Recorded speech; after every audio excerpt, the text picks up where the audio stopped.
Prague, août 1968. L'atmosphère est lourde, inhabituelle, alors que la ville est depuis quelques semaines l'épicentre d'une révolte étudiante.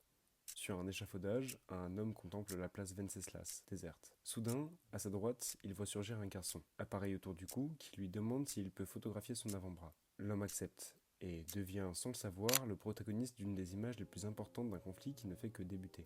Le photographe qui vient d'immortaliser cette montre, c'est Joseph Koudelka, dont on vous parlait la semaine dernière. et il y a deux petites anecdotes sur cette image qui valaient le coup qu'on s'arrête dessus.